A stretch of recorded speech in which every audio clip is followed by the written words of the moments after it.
वंदे मातरम। जय हिंद। मैं चक्रधारी शंकरनाथ न्यूज से प्रमोद त्यागी। अगर किसी को देसी तो जनहित में सच सुनना पसंद नहीं है तो कृपा करके उनके लिए हमारी ये वीडियो नहीं है। फारूक अब्दुल्ला हो या उसका बेटा महबूबा मुफ्ती हो या कोई और, सारे माओवादी पार्टियों में मची है खलबली जब से कश्मीर फाइल रिलीज हुई है।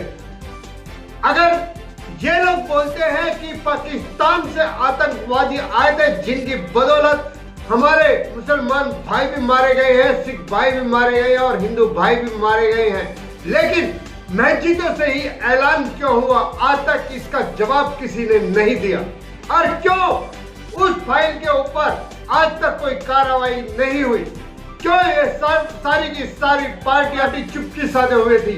कश्मीर से कम 5 लाख लोगों को प्लान कराया गया जो कश्मीरी पंडित थे, जो सिख भाई थे।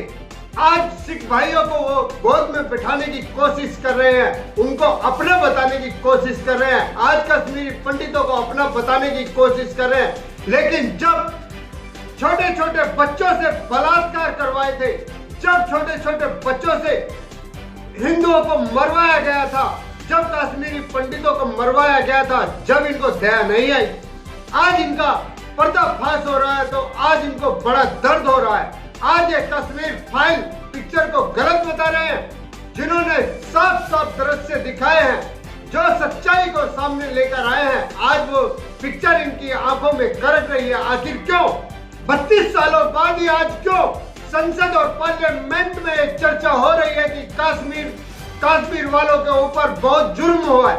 आज से पहले ये चर्चा क्यों नहीं हुई और क्यों उनको इंसाफ नहीं मिला? सबसे पहले तो बड़े षड्यंत्र के साथ कहा जाता था कि कश्मीरी लोग अपनी मर्जी से कश्मीर छोड़कर आए थे क्योंकि वहां पे उनके हिसाब से रोजगार नहीं था और उन्हें रोजगार करने के लिए भाड़ा न था।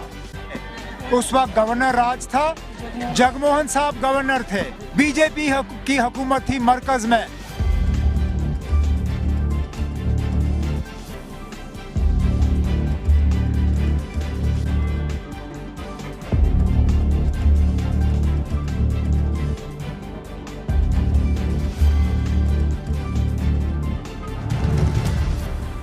मैं तो उस फिल्म बनाने वालों से सिर्फ इतना जानना चाहता हूं, क्या ये डॉक्यूमेंट्री है या क्या ये कमर्शियल फिल्म है? अगर ये डॉक्यूमेंट्री है तो फिर हम मान के चलेंगे कि इसमें जो आपने दिखाया सही दिखाया है, लेकिन फिल्म बनाने वाले भी कहते हैं कि it is based on reality but it is not a documentary. उसमें तरह तरह के झूठ दिखाए गए हैं, बिलखसूस उस वक्त की हुकूमत के बारे में। हकीकत ये है कि जब ये वाक़ये हुए, जब कश्मीरी पंडित यहाँ से निकल गए, उस वक्त फारूक अब्दुल्ला वज़ीर आला नहीं था, उस वक्त गवर्नर राज था, जगमोहन साहब गवर्नर थे, वीपी सिंह साहब की हुकूमत थी। और वीपी सिंह की हुकूमत के पीछे कौन खड़ा था? बीजेपी की हुकूमत थी मरकज़ में जब कश्मीरी पंडित यहाँ से चले गए। तो ये क्यों नहीं दिखाते हो आप पिक्चर में?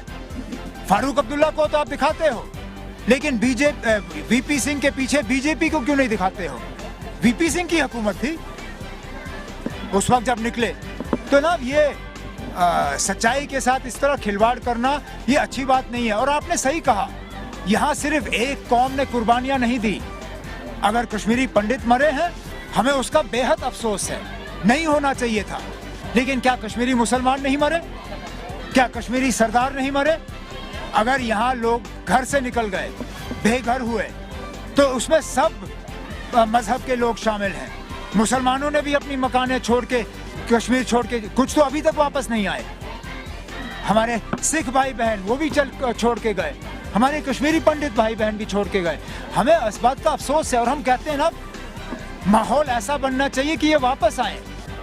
लेकिन मुझे नहीं लगता है कि वो जो लोग ये पिक्चर बना रहे हैं वो इन लोगों की वापसी चाहते हैं। शायद इस पिक्चर से वो चाहते हैं कि ये लोग हमेशा के लिए बाहर रहें।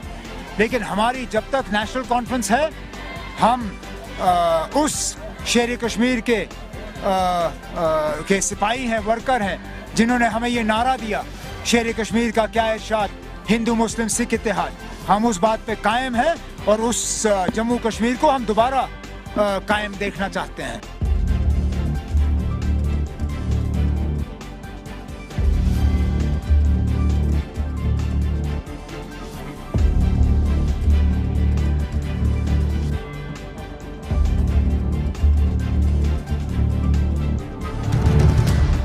देखिए 1987 से लगातार मिलिटेंसी चल रही थी। उस वक्त जब इलेक्शन हुए थे तो फारूक अब्दुल्ला ही चीफ मिनिस्टर थे, लेकिन बाद में जब हालात बिगड़े तो उन्होंने इस्तीफ़ा देकर वहाँ पर इस्तीफ़ा देकर के चले गए और देश से बाहर चले गए।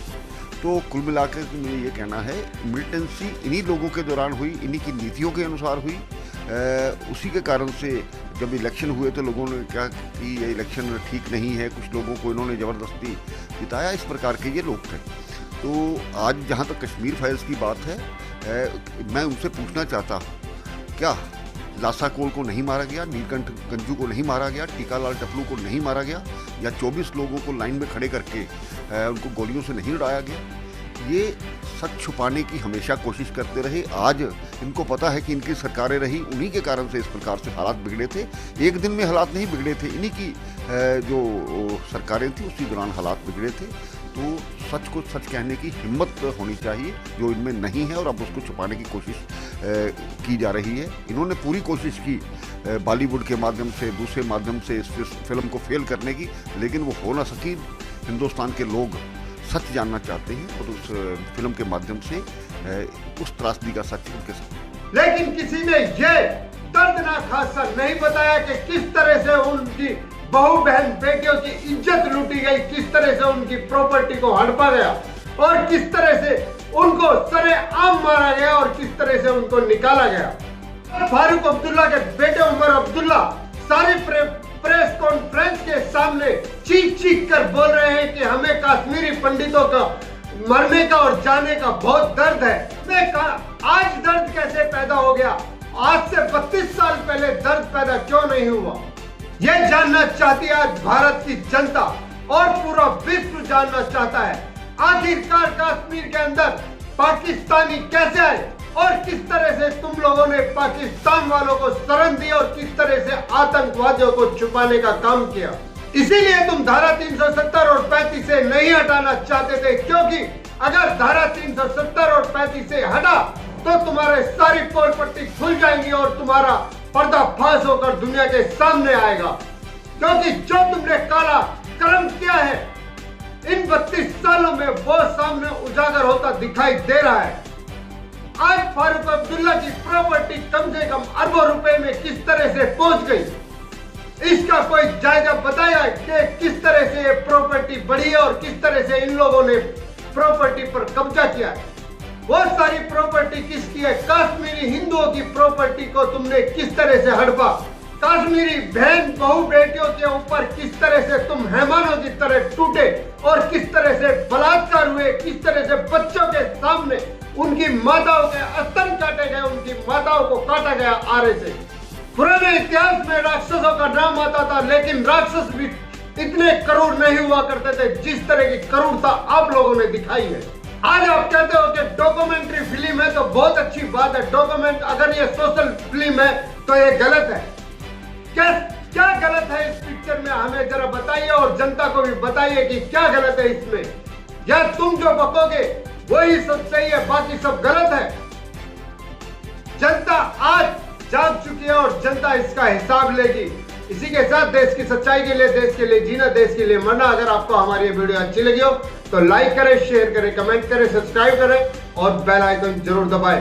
आप हमें अपने सुझाव app Instagram, Telegram, Facebook, YouTube, Twitter और व्हाट्सएप पर भी दे सकते हैं। हम आपके सुझावों का पालन करेंगे। वंदे मातरम, जय हिंद।